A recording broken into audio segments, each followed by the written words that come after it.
Graça e paz, tudo bem com você? Eu quero conversar com você um pouquinho hoje aqui nesta live, esta live especial. O tema da live já está ali em cima: os justos viverão sem pecar no tempo de angústia. O que você acha? Deixa aqui os seus comentários, escreva para mim aqui o que você acha. Se os justos viverão sem pecar no tempo de angústia, ou se os justos não poderão vencer o pecado, até que Jesus volte nas nuvens dos céus. Sabe, é interessante que hoje em dia, muitas pessoas por aí afora, inclusive grandes pessoas renomadas, pessoas conhecidas, pessoas famosas, pessoas até teólogos, não é mesmo? Estão dizendo por aí que não é possível vencer o pecado. Estão dizendo por aí que o pecado não poderá ser vencido até que Jesus volte a essa terra. Mas o que será que a palavra de Deus está nos dizendo?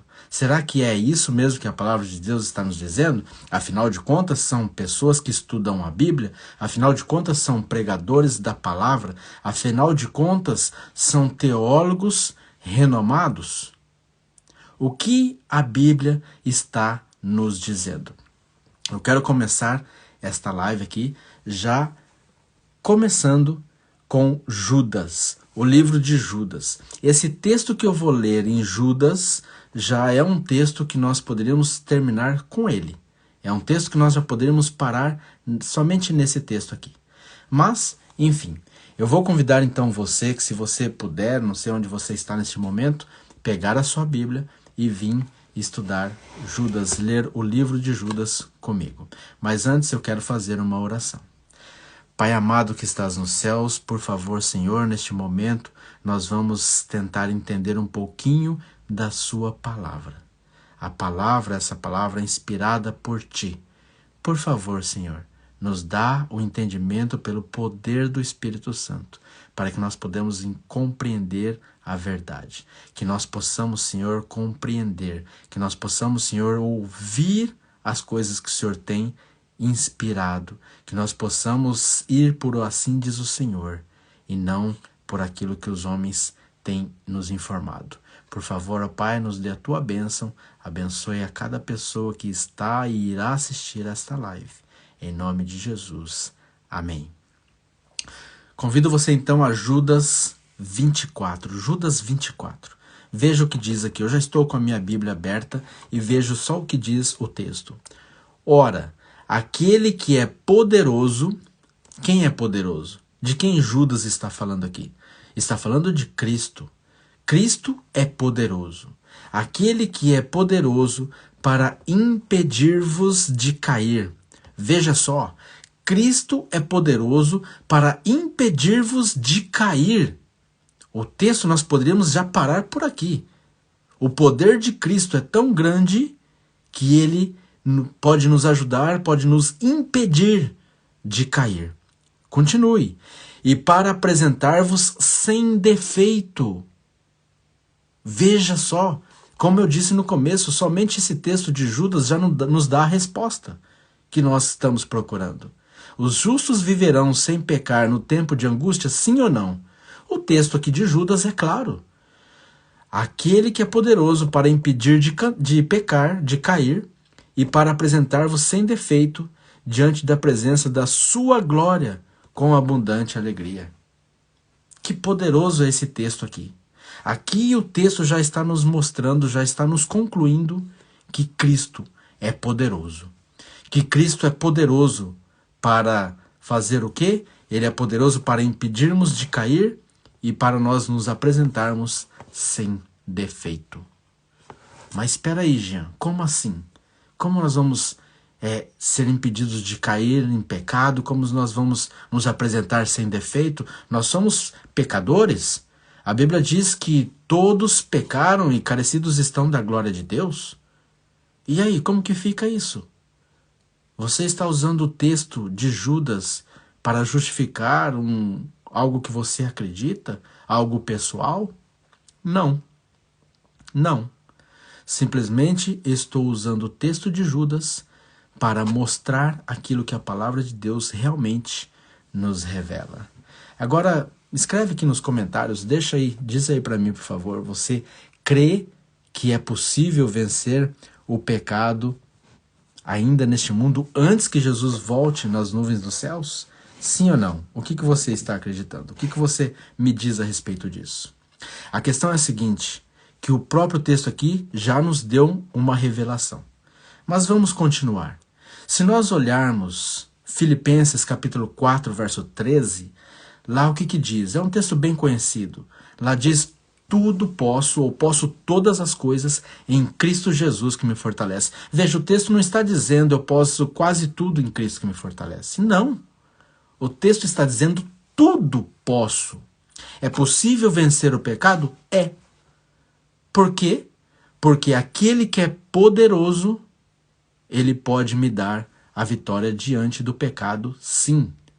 É isso que a palavra de Deus está dizendo. Mas as pessoas que dizem que não pode vencer o pecado porque a carne é fraca, elas estão afirmando que o seu desejo carnal é tão poderoso quanto Deus. Porque se a Bíblia está dizendo que tudo posso em Cristo que me fortalece, está dizendo que Deus, que Jesus é poderoso para impedir de cair e pode fazer com que nós nos apresentamos sem defeito, mas eu estou dizendo que não, que não é possível, que eu não posso tudo em Cristo, que Cristo não é poderoso para impedir que eu caia, então significa que o quê? Significa que a minha carne fraca é tão poderosa quanto Deus. Estamos iguais ali, ó, juntinho, igual. Ou seja, em outras palavras, isso é uma heresia, isso é uma blasfêmia. Dizer que o poder de Deus, afirmar que o poder de Deus não é poderoso, é uma heresia, é uma blasfêmia. Deus pode transformar quem desejar, a quem buscar Ele com arrependimento de coração, a quem buscar Ele com humilhação verdadeira. Nós vamos ver mais a respeito disso aqui. Assim que eu quero ler para vocês aqui um texto do Espírito de Profecia, escrito aqui no Grande Conflito. E esta versão do Grande Conflito que eu tenho está aqui na página, a partir da página 591, mas é o capítulo 39, que diz o tempo de angústia. Vai falando justamente sobre este momento, o tempo de angústia. Será que no tempo de angústia os justos viverão sem pecado? Sim ou não? Vamos ver o que diz a profeta do Senhor. Vamos ver o que diz? Antes de ler o texto, eu vou contextualizar. Aqui, no momento do tempo de angústia, ela está narrando sobre a história de Jacó. Está falando aquele momento em que Jacó, após passar tantos anos longe da casa dos seus pais, agora começa a retornar para sua casa. Mas Jacó, além de medo de seu irmão atacar, porque ele havia enganado, havia trapaceado, havia roubado a primogenitura de Esaú, Jacó, além disso, ele ainda estava muito angustiado por causa do pecado que ele havia cometido. Jacó, ele cometeu o pecado contra o seu irmão. Jacó, ele cometeu o pecado contra o seu pai. Jacó pecou contra Deus. E Jacó estava muito angustiado. Se você ler aqui o capítulo 39, você vai ver que Jacó, ele estava tão angustiado que ele buscou ali, mediante humilhação, arrependimento e autorredenção, ou melhor, autorrendição. Esse mortal errante e pecador prevaleceu sobre a majestade do céu. Aquele momento que Jacó vai lutar contra o anjo.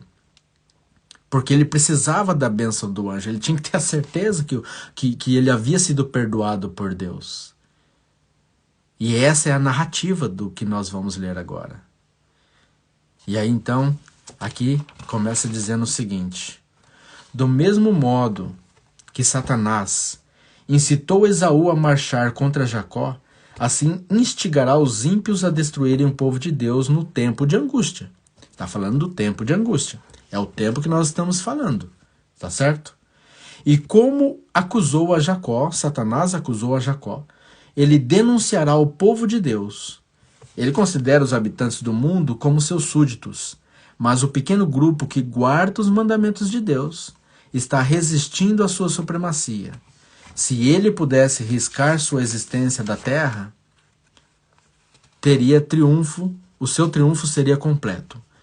Ele, Satanás, vê que os santos anjos os estão guardando os justos no tempo de angústia, e deduz que seus pecados foram perdoados, mas não sabe que seus casos foram decididos no santuário celestial. Veja, o próprio Satanás, ele deduz que os seus pecados, que os pecados dos santos que estão sendo no tempo de angústia guardados pelos santos anjos, ele deduz que os seus pecados foram perdoados. Quando diz aqui deduz que os seus pecados foram perdoados, está dizendo deduz que todos os seus pecados foram perdoados. O próprio Satanás, ele conhece o que a Bíblia está nos dizendo, que os pecados dos justos serão perdoados. Ele conhece. E agora, por causa daquele momento, ele vê a situação profética, as revelações proféticas que estão acontecendo naquele momento, ele vê que chegou o momento do tempo de angústia, e ele mesmo deduz que os pecados dos justos foram perdoados. Mas não sabe. Claro que ele não sabe. Ele não tem o poder de ver quando Jesus terminou a intercessão no santuário celestial como sumo sacerdote. Mas ele deduz. O arqui-inimigo tem um acurado conhecimento dos pecados que os tentou a cometer, e apresenta essa transgressão diante do Senhor sob a luz mais extrapolada, dizendo ser esse povo tão merecedor de exclusão do favor do céu como ele mesmo. Ele começa a acusar. Como ele acha, ele deduz que seus pecados foram perdoados, mas como ele não tem certeza, ele começa agora a acusar, porque ele é o acusador. O Apocalipse diz que ele é o acusador dos nossos irmãos. E agora ele começa a acusar, porque ele, durante toda a vida daquelas pessoas, ele tentou, ele fez com que eles caíssem em pecado, ele fez com que eles tivessem um caráter pecaminoso. E agora ele começa a condená-los. E dizer, veja, esses daí, que tu diz ser os seus filhos, que isso e aquilo, que guarda os teus mandamentos, esses daí, eles pecaram, porque eles fizeram isso, fizeram aquilo, e começa a condenar, e começa a acusar. Então ele declara que o Senhor, que Deus, não pode, com justiça, perdoar-lhes os pecados e destruir a ele e a seus anjos. Tipo assim, em outras palavras, Satanás vai dizer o seguinte, veja, se esses daí pecaram porque eu tentei eles de pecar e eu vi que eles pecaram, então o Senhor não é justo em salvar eles e destruir eu e os anjos. Satanás dizendo, destruir os anjos do mal. Está acusando o próprio Deus de que Deus não é justo. Ele os reivindica como sua presa e exige que sejam entregues em suas mãos para destruí-los. Enquanto Satanás acusa o povo de Deus em razão de seus pecados, o Senhor lhe permite tentá-los até o máximo. Agora, Satanás é permitido vir com toda a força. Agora é aquele momento em que Pedro diz que Satanás está como um leão ao derredor para poder devorar. É esse momento que ele se transforma como um leão, que ele vem mesmo com todas as forças, com todo o seu poder, com todo o seu engano, com toda a sua astúcia para destruir. O Senhor permite, e ele vem para tentá-los ao máximo. Sua confiança em Deus, falando dos justos, fé e firmeza serão rigorosamente provadas. À medida que revêem seu passado, suas esperanças declinam. Quando olha o seu passado, vê a sua vida pecaminosa, vê o quanto muitas vezes se esforçou para ser melhor, para ser santificado, mas caiu em pecado, caiu em tentação, as suas esperanças declinam. Pois em toda a sua vida não pode ver senão muito pouco bem. Estão plenamente conscientes de sua fraqueza e indignidade. Satanás se esforça em aterrorizá-los, com o pensamento de que seus casos são sem esperança e que a mancha de sua degradação nunca será removida. Veja, essas ideias que surgem hoje, essas é a mesma que Satanás vai fazer. Ele vai aterrorizar com o pensamento de que os casos dos justos são sem esperança e que a mancha da sua degradação, do pecado que foi cometido durante toda a sua vida, nunca será removida. Espera destruir de tal maneira a sua fé que cedam às suas tentações e desviem-se de sua lealdade para Deus. Veja como vai ser provado, como vai ser torcido no máximo a fé do justo no momento da angústia de Jacó, conhecido como angústia de Jacó, o momento que viverão sem um intercessor. Mas continua o texto. Ainda que o povo de Deus, veja que maravilha isso daqui. Veja que revelação maravilhosa que Deus nos deu. Ainda que o povo de Deus esteja cercado de inimigos que se desdobram no intuito de aniquilá-lo, todavia a angústia que padecem não é em razão do receio da perseguição por causa da verdade. A angústia que eles têm é que eles temem não terem se arrependido de cada pecado e que por causa de alguma falta sua não se realize a promessa do Salvador. E eu te guardarei da hora da tentação que há de vir sobre todo o mundo. Apocalipse 3, verso 10. Se pudessem ter certeza do perdão, não recuariam à tortura ou da morte. Mas caso fossem indignos e perdessem a vida por causa dos seus defeitos de caráter, o santo nome de Deus seria então menosprezado. Vê o que diz aqui? O texto é claro. Vou repetir. Se eles tivessem a certeza do perdão, não recuariam da tortura ou da morte. Mas, caso fossem indignos e perdessem a vida por causa dos seus defeitos de caráter, o santo nome de Deus seria então menosprezado. De todos os lados ouvem eles a conspiração traiçoeira e observa a ativa operação da rebelião. Dentro de si mesmo acende-se um intenso desejo, um ardente anseio de alma, de que essa grande apostasia possa ser detida e a impiedade dos maus chegue ao final. Mas, enquanto eles estão pleiteando com Deus, lembra que Jacó pleiteou com Deus, Jacó lutou com Deus em oração, buscando ali a justiça, buscando ali o perdão de Deus, enquanto o povo de Deus vai estar pleiteando com Deus para que ponha fim à obra da rebelião, é com um agudo senso de reprovação própria que se compenetra de não ter nenhum poder para resistir à poderosa onda do mal e forçá-la a retroceder.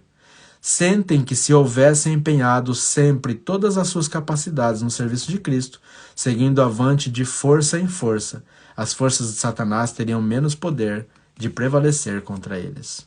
E aí o que eles acontece? Eles veem que eles não têm força. E aí eles fazem o quê? Eles afligem suas almas diante de Deus. Aqui está o ponto.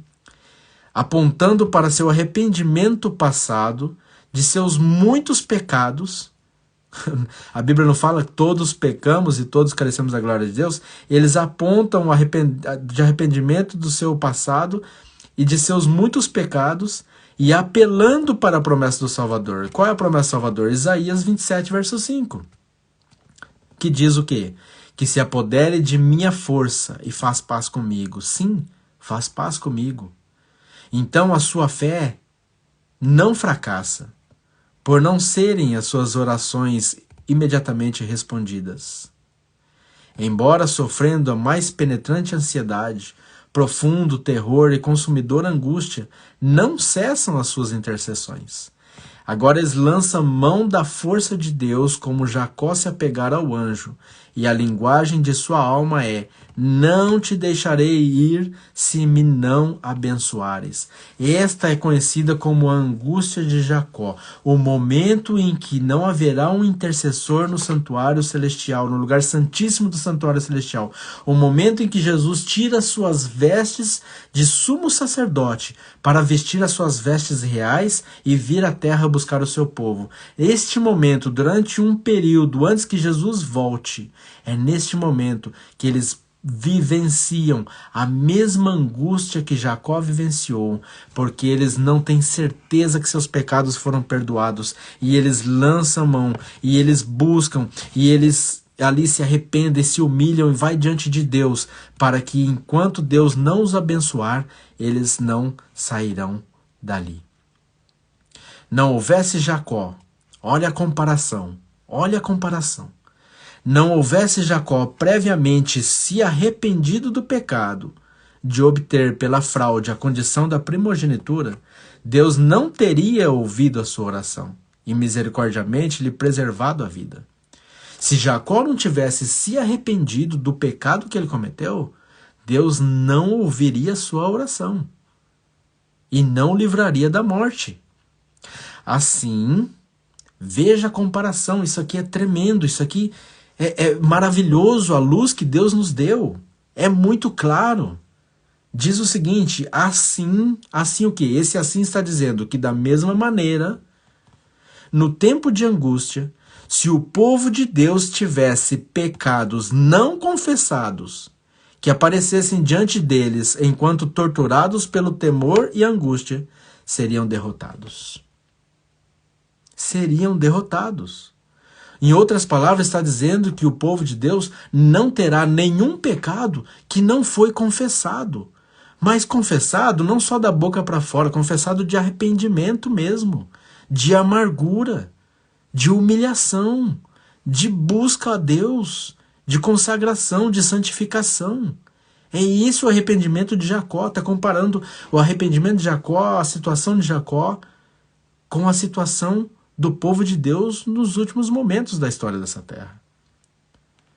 Se o povo de Deus tivesse pecados não confessados que aparecessem diante deles, enquanto torturados pelo temor e angústia, seriam derrotados.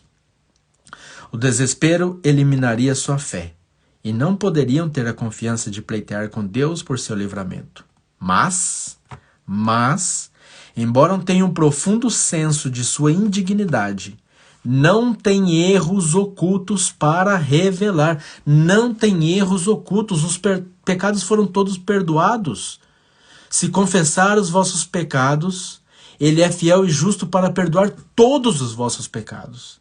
E aqui está dizendo que naquele momento eles não terão, por mais que eles tenham ali um profundo senso de indignidade, que eles não são dignos de ser perdoados pelos erros que eles cometeram durante toda a vida, mas chegou um dado momento da vida deles que eles alcançaram a santificação, que eles deixaram a angústia de serem ali consumidos pelo pecado, a angústia de prejudicar Cristo por causa do meu próprio pecado, por causa do pecado deles.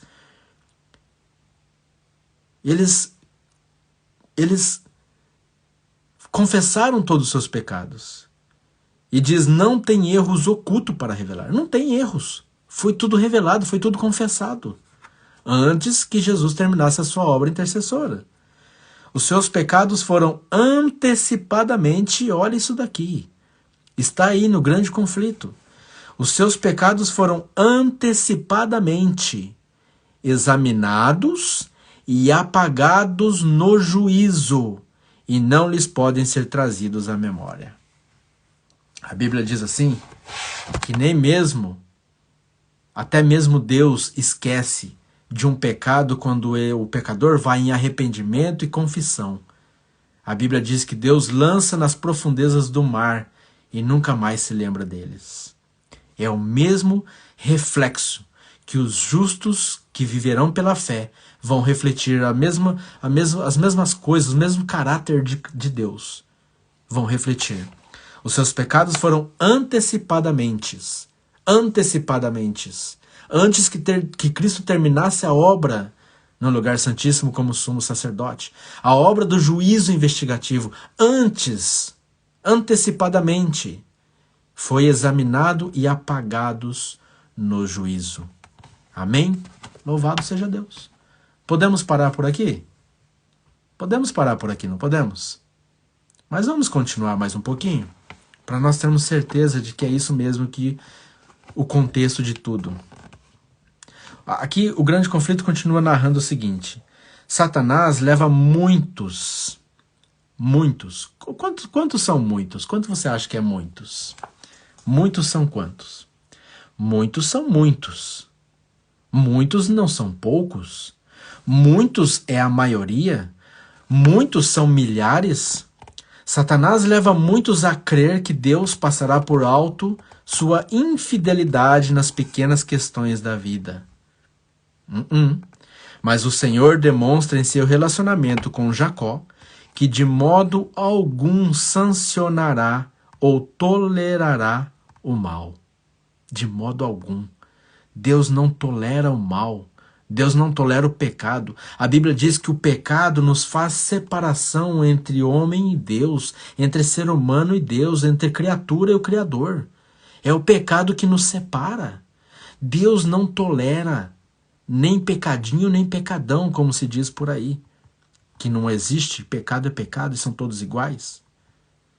E continua aqui, todos os que se esforçam em excusar ou ocultar os seus pecados, permitindo que permaneçam nos livros do céu sem serem confessados e perdoados, serão vencidos por Satanás.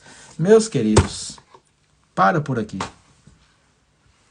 Como o pecado não será vencido? Como estão dizendo por aí essas heresias? Que não é possível vencer o pecado, que as pessoas vão continuar pecando, que o seu camarada lá, sei lá, vamos dar alguma ideia aqui, se o camarada rouba, ele vai continuar roubando até a volta de Jesus. Ele vai continuar ali, até a volta de Jesus. Não vai ter assim um período que ele vai viver sem pecado, não. É mentira, heresia. Heresia. Agora, de onde vêm essas heresias? De textos não inspirados. Porque textos inspirados nos diz que é possível. Tá aqui. Vocês viram. Vocês viram. Tá aí. Podíamos parar por aqui. Podíamos parar por aqui. Mas continua. Veja o que Satanás faz muitos acreditar nessa heresia. Diz que quanto mais elevada a sua profissão e mais honrada a posição que ocupam, está revelado, gente. Mais gravoso é seu comportamento diante de Deus. Não estou aqui... Você pode dizer assim, não, mas você está julgando, você está acusando. Não. Eu não estou falando de pessoas. Eu estou falando de ideias. Quando você vai... discutir, você deve discutir ideias, você deve discutir doutrinas. Eu não estou falando de pessoas, eu estou falando do que estão pensando, acreditando ou fazendo. E aqui está dizendo que muitos, que por mais elevada que seja a sua profissão e mais honrada a sua posição, mais gravoso é o seu comportamento diante de Deus, e mais certo o triunfo do grande adversário. Aqueles que postergam seu preparo para o dia de Deus não poderão obtê-lo no tempo de angústia ou em qualquer tempo subsequente. O caso de todos esses é sem esperança. Nós sempre vivemos dizendo, a esperança é Jesus. A esperança para o mundo é Jesus, o mundo está em guerra, a esperança é Jesus e é Jesus. Mas, se nós deixarmos Satanás direcionar a nossa mente de que Jesus, de que eu não posso tudo em Cristo que me fortalece, eu não vou. O caso é sem esperança. A esperança não vai ser mais Jesus. Está perdido, o caso é perdido. Se Jesus não tem poder para impedir que nós caímos em pecado, então o caso é perdido. A casa é perdida. Mas quando eu vou lá na página 596, diz assim, agora, enquanto nosso grande sumo sacerdote, veja que o contexto está ali. No momento em que Jesus, entra ali o momento da angústia de Jacó, Jesus termina a intercessão. Aí diz assim, agora. Quando? Agora. É agora. Veja, isso daqui foi escrito em 1888. E ela já dizia agora. E quanto tempo nós já passamos? Nós já passamos 1888 para 2023. Me ajuda aí nas contas aí. Nós já passamos 175 anos. 175 anos de que foi escrito. E está dizendo agora. Há 175 anos atrás. Está dizendo agora.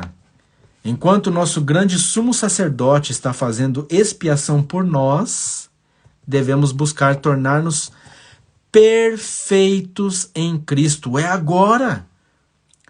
Nós somos justificados pela fé, mas nós também somos santificados pela fé. Nós temos que buscar a santificação. E a santificação não é tipo assim, eu sou santo, eu agora vou benzer todo mundo aí, vou...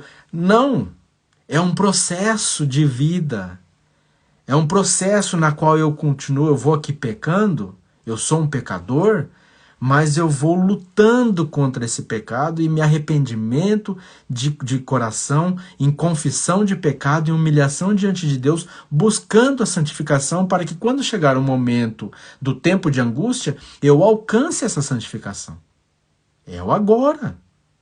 Enquanto o sumo sacerdote ainda está fazendo expiação pelos nossos pecados. Nós devemos buscar tornar-nos perfeitos em Cristo. Nem mesmo por um pensamento,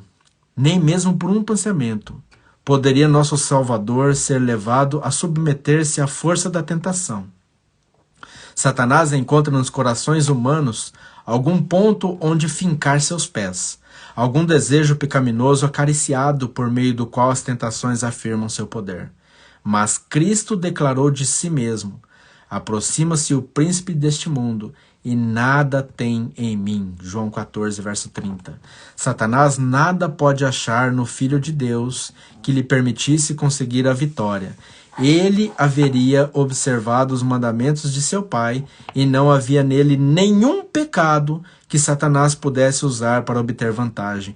Essa é a condição na qual devem ser achados aqueles que irão estar em pé no tempo de angústia. É essa a condição, nem sequer por um só pensamento Satanás pôde vencer Cristo. Cristo ele foi perfeito, 100% humano, perfeito, ele venceu todo o pecado, e nem sequer por um pensamento. E aqui diz que esta é a condição na qual devem ser achados aqueles que irão estar em pé no tempo de angústia. Tá aí a conclusão, tá concluído. Está concluído. É a mesma condição de Cristo. É a condição perfeita.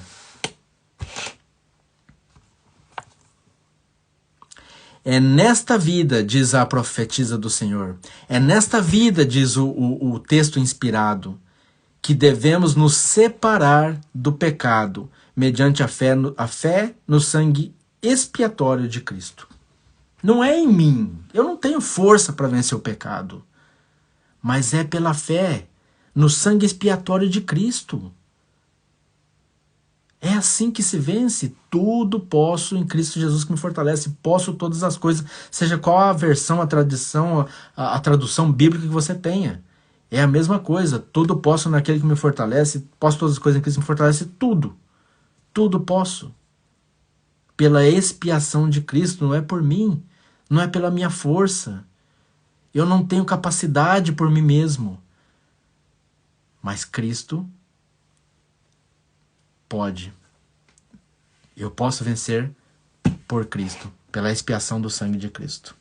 E é aí que entra o ponto-chave da coisa. O Senhor está sempre pondo diante de nós não o caminho que escolheríamos, o qual nos parece mais fácil e agradável, mas os verdadeiros objetivos da vida. Nossa parte é colaborar com as agências que o céu emprega na obra de conformar nosso caráter ao modelo divino. Ninguém poderá negligenciar ou procrastinar essa obra sem terrível perigo para a sua alma. Está aí, texto inspirado, revelação divina, mostrando tudo para nós. Muitas vezes, nós nos alimentamos de coisas que vai fazer o quê? Vai fazer com que o nosso desejo pecaminoso seja mais fortalecido do que os desejos espirituais. Quando nós olhamos o Netflix da vida, os filmes, as novelas, que só trazem injustiça, corrupção, prostituição, espiritismo, essas coisas vai alimentando a nossa alma e nós vamos cada vez mais tendo a tendência para o pecado. Quando nós olhamos para as peças teatrais que trazem as mesmas coisas que a televisão nos apresenta, que os vídeos nos apresentam, vídeos equivocados, filmes que não agregam em valores nenhum, até mesmo filmes considerados cristãos, onde nós encontramos ali coisas terríveis, espiritismo, por exemplo, mentira e engano misturado com algo que parece ser uma verdade.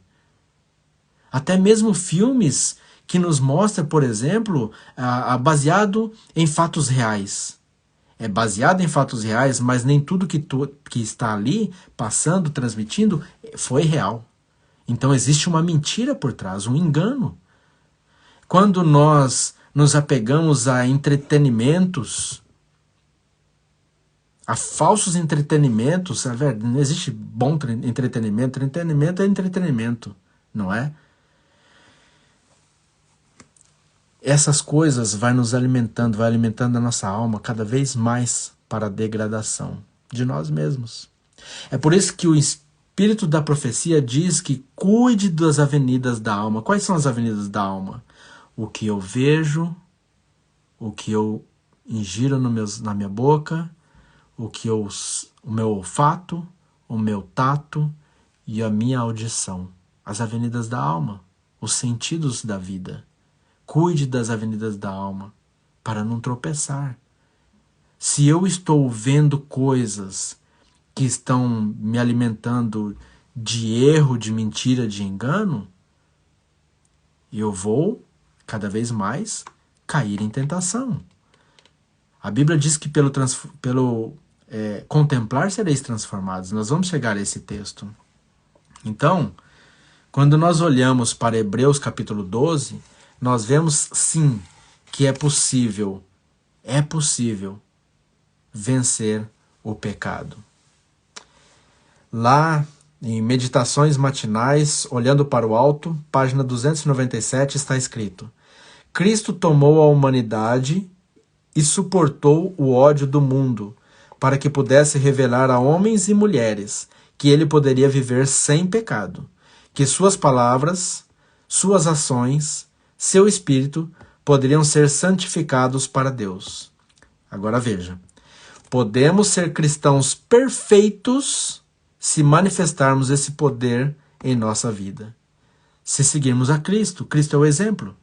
Se manifestarmos o poder de Cristo em nossa vida, aqui diz que podemos ser cristãos perfeitos. Não é mais ou menos. Desculpa o palavreado, mas não é meia boca. São cristãos perfeitos. Quando a luz do céu repousar sobre nós continuamente, representaremos a Cristo. Foi a justiça revelada em sua vida que o distinguiu do mundo e despertou o seu ódio. É a justiça de Cristo. Nós temos uma natureza pecaminosa, sim. Mas nós não temos que viver em pecado para sempre. Jesus só voltará àqueles que vencerem, voltará e buscará aqueles que estarão vivos e vencerem o pecado no tempo de angústia. Mas e os que já morreram, Jean? Eles viveram sem pecado? Não, mas foram justificados pela fé. De certa forma, eles buscaram também essa santificação. De certa forma, eles confessaram seus pecados a Deus. De certa forma, eles buscaram contemplar a Cristo. De certa forma, eles fizeram o quê? Eles passaram a buscar a manifestação da vida de Cristo, justa de Cristo na sua vida. Se você voltar um capítulo antes do capítulo 12 de Hebreus, que é o capítulo 11, você vai ver que o justo viveu pela fé. Você vai ver ali que homens que cometeram erros, cometeram pecados, cometeram falhas, mas que pela fé, no sangue de Cristo, a justificação pela fé, eles foram justificados pela fé de que Cristo os havia transformado. Eles foram salvos, eles morreram salvos, os justos pela fé, a grande galeria dos justos. Aqui está a essência de todas as coisas. Mas nós estamos nos referindo ao tempo de angústia. Um momento, um dado período da história, de que eu não sei quanto tempo vai durar o tempo de angústia, mas que durante esse tempo, até que Jesus termine o juízo investigativo, termine ali a sua expiação pelo pecado do povo no santuário celestial, até que ele volte nas nuvens dos céus e chegue até essa terra para resgatar o seu povo, é esse período que as pessoas viverão sem pecado. Eu não sei se isso vai demorar 1 ano, 2 anos, 3 anos, eu não sei. Se vai ser um dia, uma semana, mas viverão sem pecado. É isso que a palavra de Deus está nos apresentando. Vamos lá, 2 Coríntios. Eu acho que eu marquei aqui em algum lugar. 2 Coríntios, tá aqui. Capítulo 3, verso 18. Olha que tremendo esse texto aqui. Bíblia e Espírito de Profecia. Olha que tremendo. 2 Coríntios 3, verso 18. Mas todos nós, com face descoberta, contemplando como em um espelho a glória do Senhor. Contemplando, olhando como um espelho para a glória do Senhor. Não contemplando as coisas desse mundo, as coisas que trazem engano, mas contemplando como em um espelho a glória do Senhor.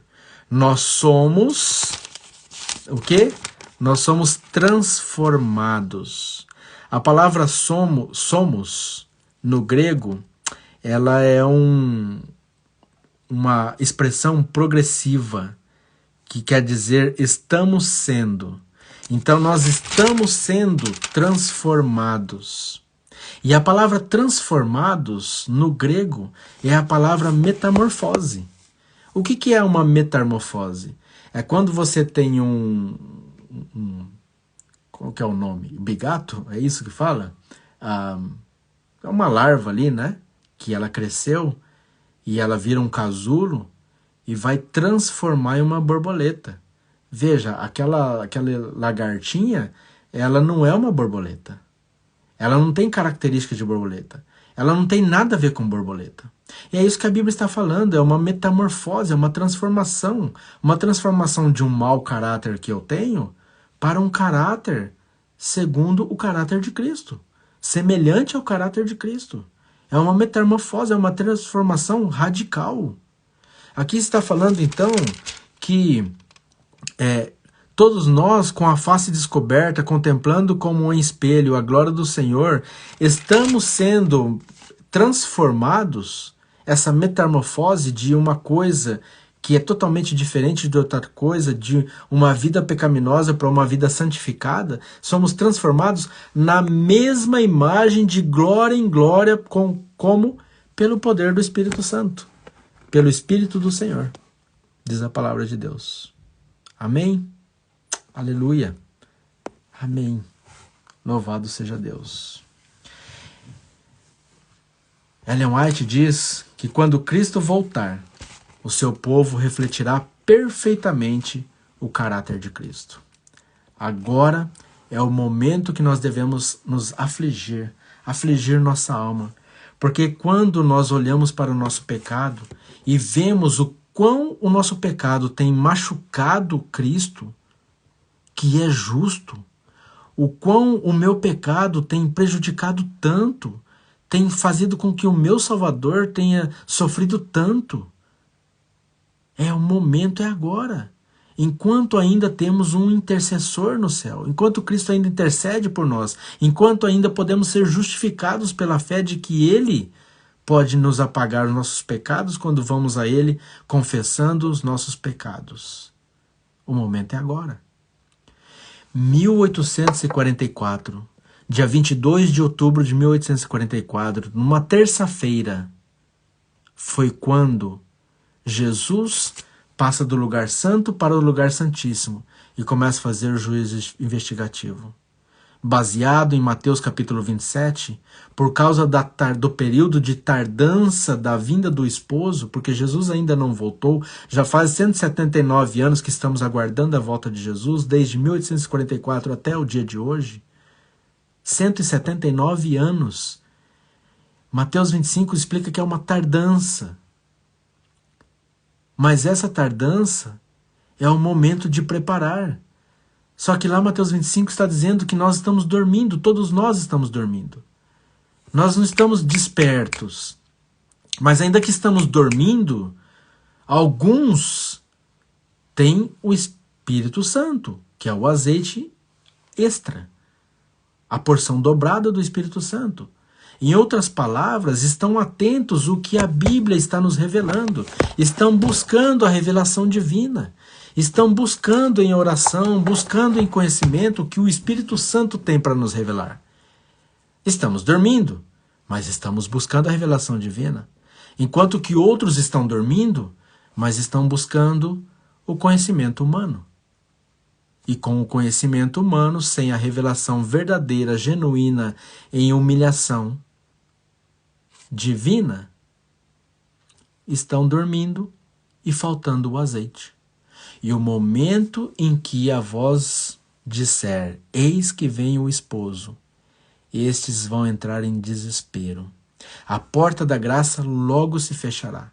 Se nós olharmos pelas profecias, os últimos acontecimentos finais, e entendermos quando nós estamos hoje, nós podemos ver que a porta da graça está para ser fechada. E aí, quando a porta da graça se fechar, virá o momento de matança de Ezequiel capítulo 8 e capítulo 9. As virgens representam pessoas que professam a fé verdadeira. Porque mulher em profecia significa igreja, significa o povo de Deus. Mas existem duas classes de povos de Deus. Existem os que guardam os mandamentos de Deus e têm o testemunho de Jesus, que é o espírito da profecia. Nós abrimos a nossa Bíblia em Apocalipse capítulo 19 e nós vemos aqui que capítulo 19 nos revela no verso 10 que diz o seguinte... Aqui o contexto diz que João estava diante do anjo, o anjo apareceu a João para dar uma revelação, e João diz, e caí a seus pés para o adorar. E ele me disse, o anjo dizendo a João, atenta para que tu não faças isso, eu sou o teu conservo e de teus irmãos, que têm o testemunho de Jesus, adora a Deus, porque o testemunho de Jesus é o espírito de profecia. Assim que aqueles que estão buscando a palavra de Deus, estão buscando a conhecimento na Bíblia, no espírito de profecia, na palavra revelada de Deus, na palavra inspirada pelo Espírito Santo, eles não serão enganados, porque Deus diz que, se possível, enganaria até os escolhidos, mas os escolhidos não é possível ser enganados, porque eles se firmam na palavra revelada de Deus. Mas hoje em dia existem muitos que estão por aí dizendo que o espírito de profecia não é inspirado por Deus. Que o espírito de profecia não é inspirado por Deus. É só um conselho. Heresias. Mas, como eu estava dizendo, mulher na profecia significa a igreja de Deus, o povo de Deus. Mas existem dois tipos de igreja, dois tipos de povo. O verdadeiro e fiel povo de Deus, que é o que guarda os mandamentos de Deus, e o espírito da profecia e a fé de Jesus, o espírito de profecia. E aqueles que professam uma fé verdadeira, mas estão pregando heresias. Não estão acreditando fielmente no que a palavra está nos revelando. Mas são mestres da lei. Mas eles não estão acreditando. Estão repetindo a história dos fariseus. Eles professam ter uma piedade verdadeira, genuína, mas não têm diante de Deus. É por isso que Mateus 25 diz que são virgens. São pessoas que são fiéis à palavra de Deus, ou pelo menos professam ser fiéis à palavra de Deus, mas simplesmente professam. E essas virgens tolas, que não têm, essas pessoas que não professam ser fiéis, mas não são fiéis à palavra de Deus, elas não estão adquirindo o poder do Espírito Santo, o azeite extra. Não estão. E no momento que vier a voz e disser, eis vem o esposo, a porta da graça se fecha. A porta da oportunidade da salvação se fecha. O Espírito de profecia diz que continuarão fazendo as mesmas coisas. Continuarão pregando, louvando, devolvendo os seus dízimos, ajudando o próximo. Continuarão fazendo as mesmas coisas, mas estarão perdidos.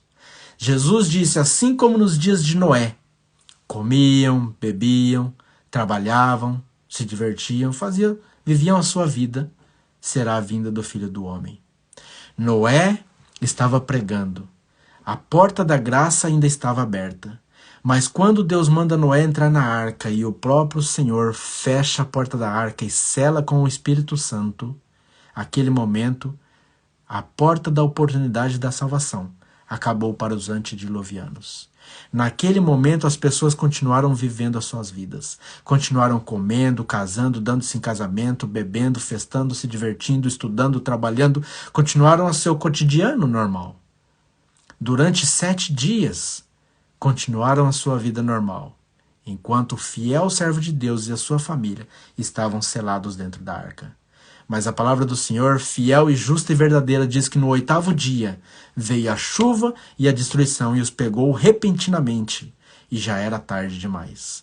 Assim vai acontecer a mesma coisa. Aqueles que dizem professar a verdade, aqueles que dizem, eu guardo o sábado, eu estou salvo, eu guardo o sábado, eu sou remanescente de Deus, mas que não está se firmando na palavra de Deus, na Santa Bíblia Sagrada, de coração, que não está se humilhando diante de Deus, está deixando com que o seu conhecimento, com que, qualquer outra coisa que ele tem seja exaltada na sua vida, eles serão pegos de surpresa. A porta da graça se fechará. Jesus terminará sua intercessão no santuário celestial, no lugar santíssimo do santuário celestial. Não haverá mais intercessor. Neste momento a porta da graça se fechou. Acabou a oportunidade para aqueles que ainda tinham. Acabou a oportunidade. Ninguém saberá o momento que isso ocorrerá. Ninguém saberá. Mas durante esse período, até que Jesus volte, as pessoas continuarão comprando, continuarão vendendo, continuarão casando, dando-se em casamento, festando, estudando, trabalhando, continuarão suas vidas normais, sem saber que o verdadeiro povo de Deus já foi selado. O selamento já ocorreu, sem saber. Continuam as virgens tolas dormindo. Mas, quando o Senhor Jesus aparecer nas nuvens dos céus, com todo o poder e glória, com todo o estrondo, com trombetas, como diz a Tessalonicenses 4, 16, 17, 18, com milhares e milhares e miríades, e todo o olho verá. Apocalipse 1, verso 7. Então eles olharão e vão perceber que estão perdidos. Tarde demais. Não haverá mais arrependimento. Não haverá mais arrependimento. O momento é hoje. Arrependa-se. Arrependei-vos de vossos pecados, confessando a Jesus, o único digno de perdoar todos os nossos pecados. De coração, de humilhação. Jesus voltará em poucos anos. O momento do fechamento da porta da oportunidade de salvação, eu não sei. O momento que Jesus vai voltar, eu não sei. Mas Jesus voltará em poucos anos. Se ele voltará em poucos anos, significa que a porta da graça, a porta da oportunidade de salvação vai se fechar antes que ele volte. E qual é esse momento? Eu não sei. O momento é agora. O momento é hoje.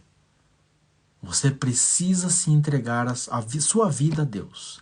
Consagrar a sua vida a Deus.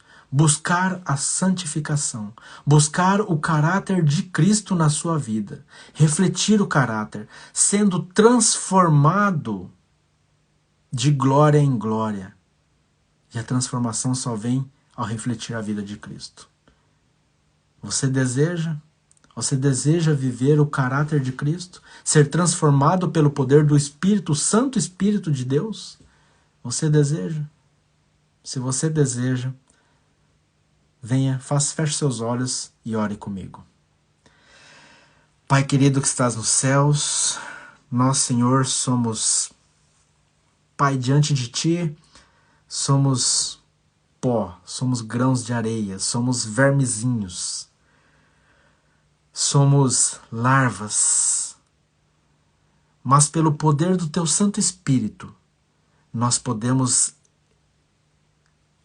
O Espírito Santo pode processar em nossa vida a metamorfose, fazer com que nós saímos de vermezinhos de larva para transformarmos em uma linda borboleta, maravilhosa, transformado pelo poder do Espírito Santo. Pai amado, por favor, abençoe a cada pessoa que está aqui estudando a Tua palavra comigo, e a mim também, Senhor. Nos ajude, ó Deus, que as Tuas promessas das Sagradas Escrituras, que elas venham a nós, que nós possamos receber, não porque somos dignos, mas porque Jesus é digno, porque Jesus viveu uma vida sem pecado e venceu o pecado, como eu, como qualquer um que está aqui ouvindo a palavra, como qualquer ser humano neste mundo. Jesus viveu como um ser humano, mas ele venceu todo o pecado. Nele não houve nem sequer um pensamento pecaminoso. Senhor, nos transforma conforme Cristo viveu. Nos ajude, ó Pai, a termos o caráter de Cristo, a espelharmos esse caráter perfeito, imaculado, para que então, Senhor, possamos honrar a Ti, o nosso Deus, a Jesus, o nosso Redentor, e ao Espírito Santo, o nosso transformador. Pai querido, nos dê força, para que ao chegarmos, quando a porta da graça for fechada, nós já estivermos sidos selados pelo Espírito Santo, e assim podermos viver em um mundo mostrando para Satanás, para todos os demônios caídos e para todos os ímpios, que foi possível, pela expiação do sangue do Filho de Deus, foi possível vencer sim todos os pecados. Nos dê, Senhor, a Tua paz, o Teu Santo Espírito. Abençoe, Senhor, esses Teus filhos que estão aqui acompanhando esta meditação, este estudo, este vídeo. Em nome de Jesus. Amém. Obrigado por estar aqui comigo, obrigado por estar participando. Vi que o Abimael está ali, a Viviane, a Alice, a Rose. Que Deus abençoe a cada um de vocês, que possamos... O meu desejo, o meu anseio é que cada um de nós possamos nos apegar, nos afirmar mais à palavra de Deus. Porque a palavra de Deus é a única fiel, justa e verdadeira. Não sou eu. Eu não sou nada. Mas é a palavra de Deus. Estude por você. Não apenas absorve o que os outros dizem. Não importa quem seja, mas estude por você. Vai à palavra de Deus com espírito de humildade. Esvazia-se de si mesmo, de todo o conhecimento que você tem. Esvazia-se de tudo e vai a Deus com humildade, em oração. E o Espírito Santo vai te revelar a verdade. E a verdade vos libertará. Que Deus te abençoe. Um grande abraço. Não se esqueça, se você gostou desse vídeo, compartilhe com mais pessoas e também deixa o seu joinha, porque isso vai nos ajudar, tá bom? A promover mais e mais a palavra de Deus.